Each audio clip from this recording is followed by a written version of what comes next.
Hi friends, welcome to my YouTube channel. ಇವತ್ತು ನಾನು tailoring ಯಾವಾಗ ಕಲಿತೆ, ಎಷ್ಟು ವರ್ಷ ಬಿಟ್ಟೆ, ಅದಾದಮೇಲೆ ನಾನು ಯಾವಾಗ ಟೈಲರಿಂಗ್ನ ಮಾಡಿಕೊಂಡು ಇದನ್ನೇ ಮುಂದುವರ್ಸ್ಕೊಂಡು ಹೋಗಬೇಕು ಅನ್ನೋದನ್ನು ತಗೊಂಡೆ ಚಾಲೆಂಜಿಂಗಾಗಿ ಅಂತ ನಾನು ನಿಮಗೆ ಹೇಳ್ತಾ ಹೋಗ್ತೀನಿ. ಇದು ನೋಡಿ, ಇದು ಒಂದು simple design blouse.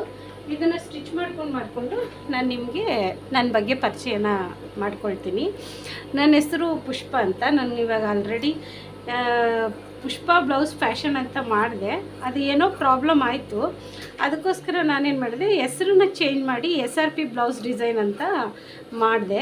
SRP blouse design ಅಂದರೆ SR ಅಂದರೆ ಶ್ರೀ ರಾಘವೇಂದ್ರ ಸ್ವಾಮಿಗಳಂತ. ಅವರ ದಯೆಯಿಂದ ನಾನು ಚಾನಲ್ ಸ್ಟಾರ್ಟ್ ಮಾಡಬೇಕು ಅಂತ ಚೇಂಜ್ ಮಾಡಿದೆ. SR ಅಂತ ಸ್ಟಾರ್ಟ್ ಮಾಡಿದಾಗ ತುಂಬ ಜನ SR ಇಂದನೇ ಇದ್ದರು. ನಾನೇನು ಹೆಸರು ಕೊಟ್ಟಿದ್ದೆ, SR design, SR fashion, SR creation, ಈ ಥರದ್ದೇ ಇತ್ತು.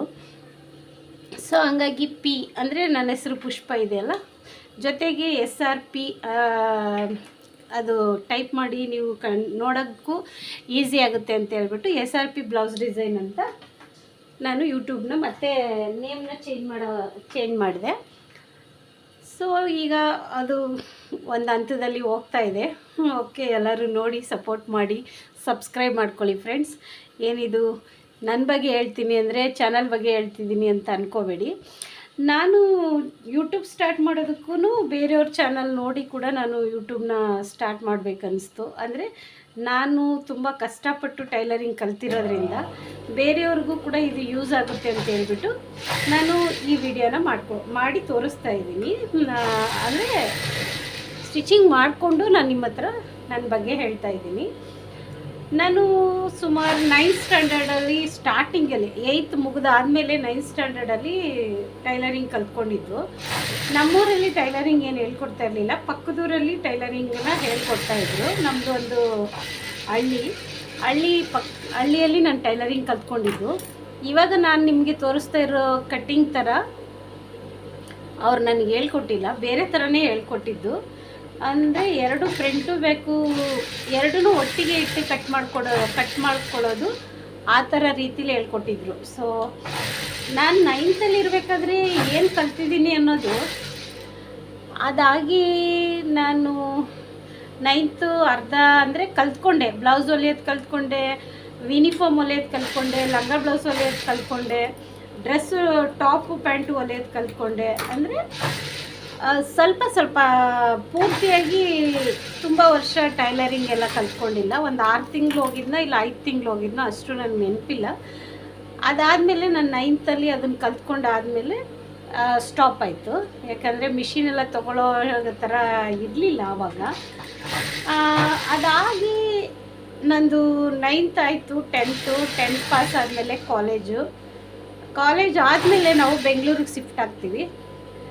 ಬೆಂಗಳೂರಿಗೆ ಶಿಫ್ಟ್ ಆದಮೇಲೆ ಟೈಲರಿಂಗು ಅನ್ನೋದು ಟಚ್ ಇತ್ತು, ಮಿಷಿನಲ್ಲೆಲ್ಲ ಕೆಲಸ ಮಾಡ್ತಾಯಿದ್ದೆ. ನೆಕ್ಸ್ಟ್ ನಾನು ಕೆಲಸ ಮಾಡೋಕ್ಕೆ ಸ್ಟಾರ್ಟ್ ಮಾಡಿದ್ದು ಟೈಲರಿಂಗ್ ಬಗ್ಗೆ ನಾನು ಟ್ರೈನಿಂಗ್ ತಗೊಂಡಿರೋದ್ರಿಂದ. ಆವಾಗ ಈ ಏರಿಯಾದಲ್ಲಿ ಗಾರ್ಮೆಂಟ್ಸ್ ಜಾಸ್ತಿ ಇದ್ವು. ಹಾಗಾಗಿ ನಾನು ಟೈಲರಿಂಗ್ ಗೊತ್ತಿದೆಯಲ್ಲ, ಸೊ ನಾನು ಟೈಲರ್ ಕೆಲಸ ಮಾಡ್ಬೋದು ಅಂತ ಹೇಳ್ಬಿಟ್ಟು ಒಂದು ಗಾರ್ಮೆಂಟ್ಸಿಗೆ ನಾನು ಟೈಲರಾಗಿ ಸೇರ್ಕೊಳ್ತೀನಿ. ಫಸ್ಟು ನಂದು ಸ್ಯಾಲ್ರಿ ಬಂದು 1200 ಇರುತ್ತೆ. ಅಂದರೆ ಎಲ್ಪರಾಗಿ ಸೇರ್ಕೊಳ್ತೀನಿ. ಅಂದರೆ ಪವರ್ದೆಲ್ಲ ಮಿಷಿನ್ ಟಚ್ ಇರಲ್ಲ, ಹಂಗಾಗಿ ಅವ್ರು ಹೇಳಿದ್ರು 1 ತಿಂಗಳು ಎಲ್ಪರಾಗಿ, ನೀವು ಆಮೇಲೆ ನಾವು ನಿಮಗೆ ಟ್ರೈನಿಂಗ್ ಕೊಟ್ಟು ಟೈಲರ್ ಮಾಡ್ತೀವಿ ಅಂತ ಹೇಳಿದ್ರು. ಅದು ತುಂಬ ಕಷ್ಟನೇ ಇತ್ತು ಬಿಡಿ. ನನ್ನ ಹಳ್ಳಿಯಲ್ಲಿ ಕಲ್ತಿರೋದ್ರಿಂದ ಸಿಟಿಗೆ ಬಂದ್ಬಿಟ್ಟು ಪ್ಯಾಂಟು ಶರ್ಟ್ ಹೊಲಿಯೋದು ಅಂದರೆ ಸುಮ್ಮನೆ ಕಷ್ಟ ಅನಿಸ್ಬಿಡ್ತು ನನಗೆ. ಬಟ್ ಆದರೆ ನಾನೇನು ಮಾಡಿದೆ, ನಂಗೆ ಟೈಲರಿಂಗಲ್ಲಿ ಸ್ಯಾಲ್ರಿ ಜಾಸ್ತಿ ಇದ್ದಿದ್ದರಿಂದ ಟೈಲರ್ ಕಲಿಬೇಕು ಅನ್ನೋ ಇಂಟ್ರೆಸ್ಟ್ ಬಂತು.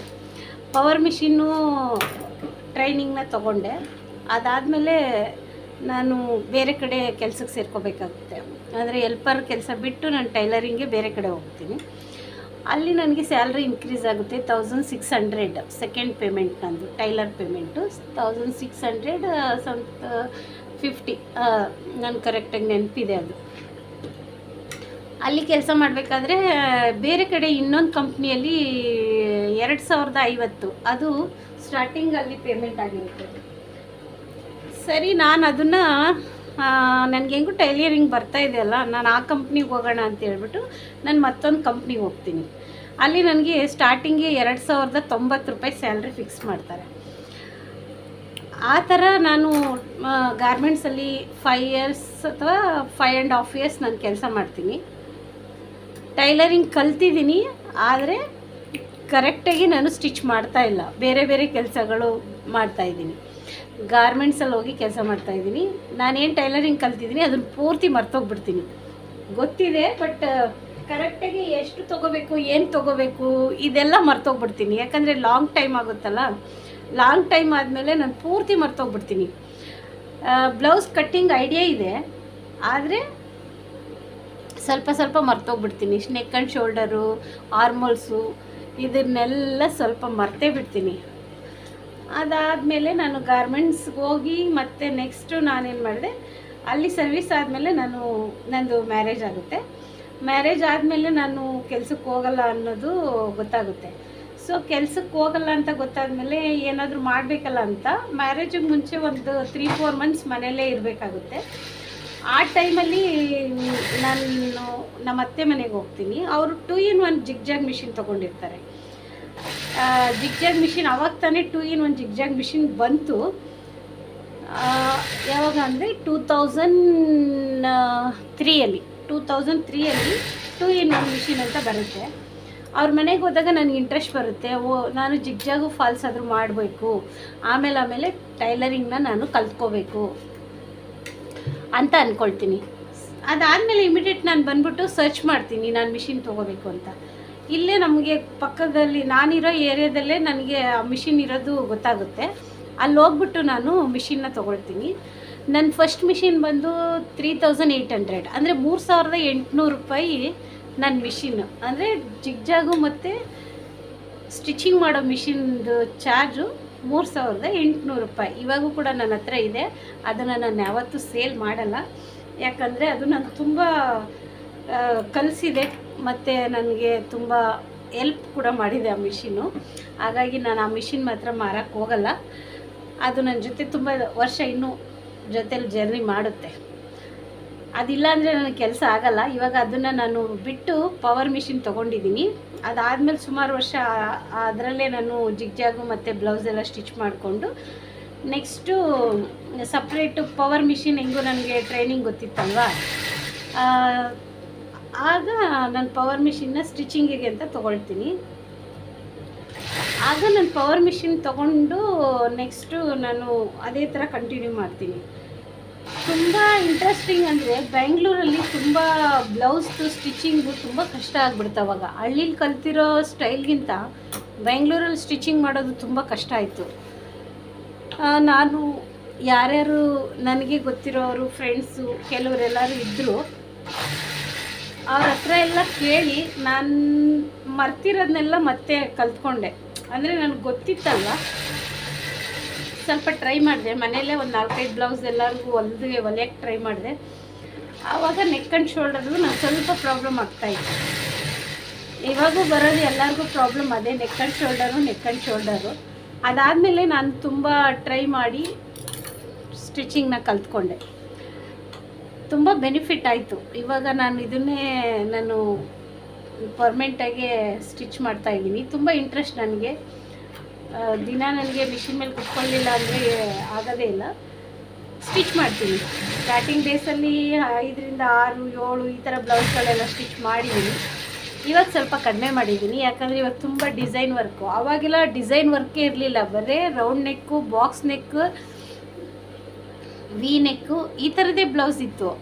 ಆವಾಗ ನಮಗೆ ಕಷ್ಟನೇ ಆಗ್ತಾ ಇರಲಿಲ್ಲ, ಹೊಲ್ದು ಹಾಕ್ಬಿಡ್ತಾ ಇದ್ವಿ. ಇವಾಗ ಆ ಥರ ಅಲ್ಲ, ತುಂಬ ಬ್ರಾಡ್ ನೆಕ್ಕು, ಡೀಪ್ ನೆಕ್ಕು, ಬೋಟ್ ನೆಕ್ಕು, ಪ್ರಿನ್ಸ್ ಕಟ್ಟು. ನಾನು ಇವಾಗ ಒಂದು 5-6 ವರ್ಷ ಅಂದ್ಕೊಳ್ಳಿ, ಆವಾಗಿಂದ ಪ್ರಿನ್ಸ್ ಕಟ್ಟು, ಬೋಟ್ ನೆಕ್ ಎಲ್ಲ ಸ್ಟಿಚ್ ಮಾಡೋಕ್ಕೆ ಸ್ಟಾರ್ಟ್ ಮಾಡಿದ್ದು. ಅದು ಕೂಡ ಬೇರೆ ಅಣ್ಣ ಒಬ್ಬರಿದ್ದಾರೆ, ಅವ್ರ ಹತ್ರ ಕಲ್ತ್ಕೊಂಡೆ. ಫಸ್ಟಿಗೆ ನಾನು ಬೋಟ್ ನೆಕ್ಕು ಇದೆಲ್ಲ ಕಲ್ತಿರಲಿಲ್ಲ. ಇವಾಗೂ ಕೂಡ ಇನ್ನೂ ಕಲಿಬೇಕು, ಯಾಕಂದರೆ ನಾವು ಹೊಸ್ದಾಗೆ ಇವಾಗ ಬಿಡ್ತಾನೆ ಇರ್ತಾರೆ. ಯಾರಾದರೂ ಒಬ್ಬರು ಹೊಸ ಸ್ಟೈಲ್ ಕಂಡುಹಿಡಿದ್ರು ಅಂದರೆ ಅದ್ರ ಬಗ್ಗೆ ರಿಸರ್ಚ್ ಮಾಡಿ ಅದರದ್ದೆಲ್ಲ ಕಲಿಯೋದಿರುತ್ತಲ್ಲ, ಅದು ತುಂಬ ಇಂಪಾರ್ಟೆಂಟ್ ಆಗುತ್ತೆ. ಟೈಲರಿಂಗ್ ಅಂದರೆ ಇದು ಒಂದು ತಿಂಗ್ಳಿಗೆ ಕಲಿತ್ಬಿಟ್ಟು ಸ್ಟಾಪ್ ಆಗುವಂಥದ್ದಂತೂ ಅಲ್ವೇ ಅಲ್ಲ. ಪ್ರತಿಯೊಂದು ಚೇಂಜಸ್ ಇರುತ್ತೆ, ತುಂಬಾ ಕಲಿಯೋದಿರುತ್ತೆ. ಮತ್ತು ಕುಚ್ಚಾಕೋದು ಕೂಡ ಸ್ಟಾರ್ಟಿಂಗ್ ಡೇಸಲ್ಲಿ ಏನು ಕಲ್ತಿಲ್ಲ, ಆಮೇಲೆ ಕುಚ್ಚಾಕೋದು ಕಲ್ತ್ಕೊಂಡೆ. ಯಾಕಂದರೆ ಕ್ರೋಸದಲ್ಲಿ ಕುಚ್ಚಾಕೋದು ಬರುತ್ತೆ ನನಗೆ. ನಾನು ನೆಕ್ಸ್ಟು ಯಾವುದಾದ್ರೂ ಒಂದು ವಿಡಿಯೋದಲ್ಲಿ ತೋರಿಸ್ತೀನಿ.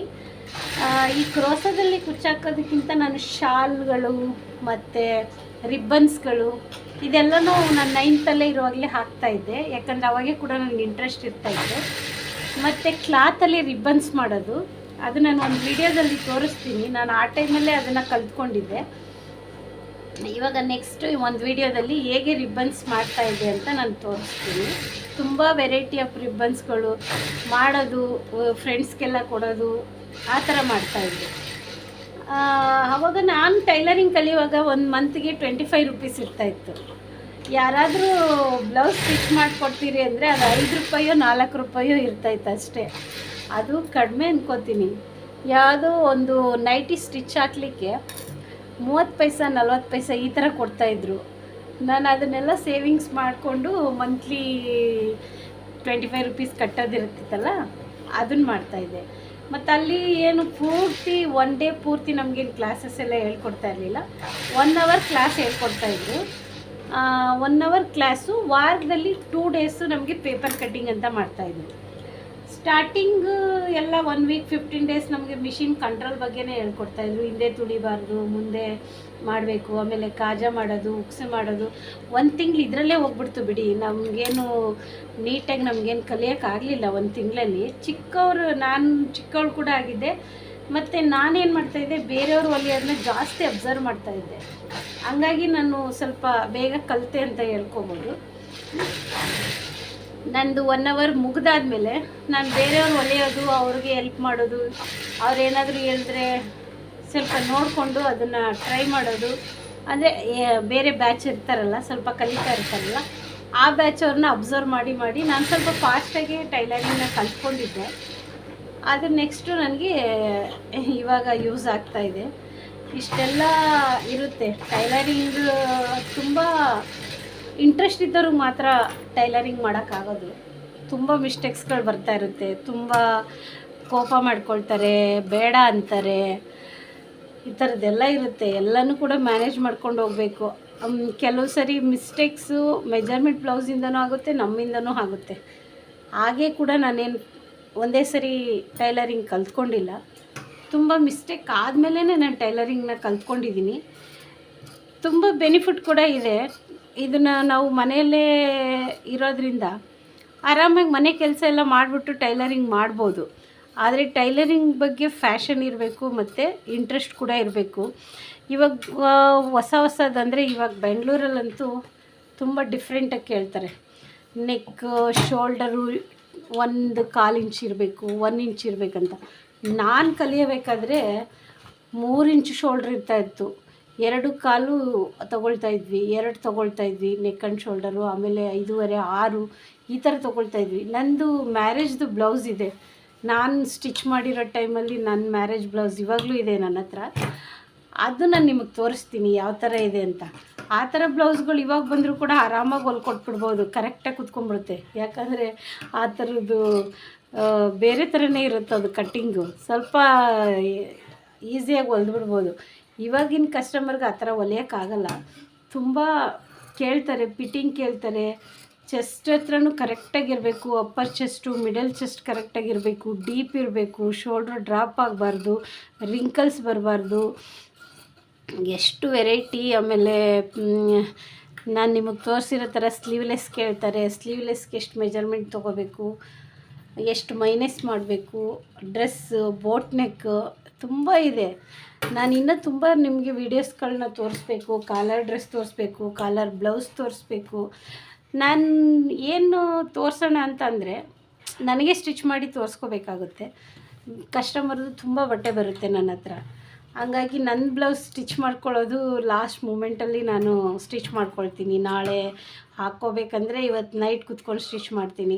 ಹಾಗಾಗಿ ಅದ್ರದ್ದು ಅರ್ಜೆಂಟಲ್ಲಿ ಸ್ಟಿಚ್ ಮಾಡೋದ್ರಿಂದ ಯಾವುದು ಡಿಸೈನ್ಸ್ ಏನು ಮಾಡ್ಕೊಳ್ಳೋದೇ ಇಲ್ಲ. ಕೆಲವು ಟೈಮಲ್ಲಿ ಮಾಡ್ಕೊಂಡಿರ್ತೀನಿ. ನನ್ನ ಹತ್ರ ಯಾವುದು ಬ್ಲೌಸ್ ಡಿಸೈನ್ಸ್ ಇದೆ, ಯಾವ್ಯಾವುದಿದೆ, ಬೋಟ್ ನೆಕ್ ಇದೆಯಾ, ಫ್ರಿನ್ಸ್ ಕಟ್ ಇದೆಯಾ, ಬ್ಯಾಕ್ ಬಟನ್ ಇದೆಯಾ, ಇದೆಲ್ಲ ನಾನು ನಿಮಗೆ ತೋರಿಸ್ತೀನಿ. ಒಂದು ವಿಡಿಯೋದಲ್ಲಿ ನಾನು ನಿಮ್ಗೆ ಅಪ್ಡೇಟ್ ಮಾಡ್ತೀನಿ. ಈಗ ಹೇಳಿದ್ನಲ್ಲ, ನಾನು ಆ ಟೈಮಲ್ಲಿ ನಾನು ಕಲ್ತ್ಕೊಂಡಿದ್ದು ಒಂಥರ ಯೂಸ್ ಆಯಿತು ಅಂದ್ಕೋತೀನಿ. ಗಾರ್ಮೆಂಟ್ಸ್ಗೆಲ್ಲ ಹೋಗಿ ಇವಾಗ ಕೆಲಸ ಮಾಡೋಕ್ಕಾಗಲ್ಲ ಅಂದವರು ಮನೆಯಲ್ಲೇ ಈ ಥರ ನೀಟಾಗಿ ಕಲ್ತ್ಕೊಂಡ್ರೆ ನಾವು ಸ್ಟಿಚ್ ಮಾಡ್ಬೋದು. ಸ್ವಲ್ಪ ಇಂಟ್ರೆಸ್ಟ್ ಇರಬೇಕು. ಟೈಲರಿಂಗ್ ಅಂದರೆ ತುಂಬ ಏನೋ ಒಂದು ಕಟ್ ಮಾಡಿ ಹೊಲಿತೀನಿ ಅನ್ನೋದಲ್ಲ. ಇದರಲ್ಲಿ ನಿಜ ಹೇಳ್ತೀನಿ, ತುಂಬ ಪ್ರಾಬ್ಲಮ್ಸ್ನ ಫೇಸ್ ಮಾಡಬೇಕು. ಎಷ್ಟೇ ಕರೆಕ್ಟಾಗಿ ಹೊಲೀರಿ, ಇಲ್ಲಿ ನೋಡಿ ಇದು ಬ್ಲೌಸ್ ಇರುತ್ತಲ್ಲ, ಇಷ್ಟು ಕರೆಕ್ಟಾಗಿರುತ್ತೆ. ಕೆಲವೊಬ್ಬರಿಗೆ ಇಲ್ಲಿ ಜಸ್ಟ್ ಈ ಪ್ಲೇಸಲ್ಲಿ ಮಾತ್ರ ರಿಂಕಲ್ಸ್ ಬರುತ್ತೆ. ಅದನ್ನು ಹೇಗೆ ಮ್ಯಾನೇಜ್ ಮಾಡಿ ಅವ್ರಿಗೆ ಪಿಟ್ ಮಾಡಿಕೊಡ್ಬೇಕು. ಮತ್ತು ಕೆಲವ್ರಿಗೆ ನೋಡಿ ಈ ಥರ ಇರುತ್ತೆ, ಈ ಪ್ಲೇಸಲ್ಲಿ ಈ ಥರ ಶೇಪ್, ಕೆಲವ್ರಿಗೆ ಈ ಶೇಪ್ ಕೊಡಬೇಕಾಗುತ್ತೆ. ಈ ಥರ ಬಂದು ಈ ಶೇಪ್ ಕೊಡಬೇಕಾಗುತ್ತೆ. ಆವಾಗ ಈ ಚೆಸ್ಟ್ ಮೆಜರ್ಮೆಂಟ್ ಅನ್ನೋದು ಅವ್ರಿಗೆ ಸ್ವಲ್ಪ ಕಂಫರ್ಟಬಲ್ ಅನಿಸುತ್ತೆ. ಈ ಥರದ್ದೆಲ್ಲ ಬ್ಲೌಸ್ ಇರ್ತವೆ. ಇದನ್ನೆಲ್ಲ ನೋಡಿಕೊಂಡು ನಾವು ಸ್ಟಿಚ್ ಮಾಡಬೇಕಾಗುತ್ತೆ ಫ್ರೆಂಡ್ಸ್. ಈ ವಿಡಿಯೋ ನಿಮಗೆ ಇಷ್ಟ ಆಗಿದೆ ಅಂತ ಅನ್ಕೋತೀನಿ. ನಾನು ಯಾವಾಗ ಕಲ್ತಿದ್ದೀನಿ ಅಂತ, ಎಷ್ಟನೇ ವಯಸ್ಸಲ್ಲಿ ಕಲ್ತ್ಕೊಂಡಿದ್ದೀನಿ ಅಂತ ನಾನು ಹೇಳ್ತೀನಿ. 2003ನಲ್ಲಿ ನಾನು ಮಿಷಿನ್ ತೊಗೊಂಡಿರೋದು. ಇವಾಗ 2024 ಇಲ್ಲಿವರೆಗೂ ನಾನು ಸ್ಟಿಚಿಂಗ್ ಮಾಡ್ತಾಯಿದ್ದೀನಿ. ಅದಕ್ಕೆ ಬ್ಯಾಕ್ 4 ಇಯರ್ಸ್ ಅಲ್ಲ 5 6 7 8 9 ಇಯರ್ಸ್ ಗ್ಯಾಪ್ ಆದಮೇಲೆ ನಾನು ಸ್ಟಿಚಿಂಗ್ನ ಸ್ಟಾರ್ಟ್ ಮಾಡಿದ್ದೀನಿ. ಇವಾಗ ಒಂದು ಹಂತಕ್ಕೆ ಬಂದಿದ್ದೀನಿ. ಈ ವಿಡಿಯೋನ ನಾನು ನಿಮಗೆ ಹೇಳಬೇಕಂತ ಹೇಳ್ತಾ ಇದ್ದೀನಿ. ಈ ವಿಡಿಯೋ ನಿಮಗೆ ಇಷ್ಟ ಆದರೆ ಪ್ಲೀಸ್ ಎಲ್ಲರೂ ಸಬ್ಸ್ಕ್ರೈಬ್ ಮಾಡಿಕೊಂಡು ನನ್ನ ಚಾನಲ್ಗೆ ಸಪೋರ್ಟ್ ಮಾಡಿ ಫ್ರೆಂಡ್ಸ್. Thank you.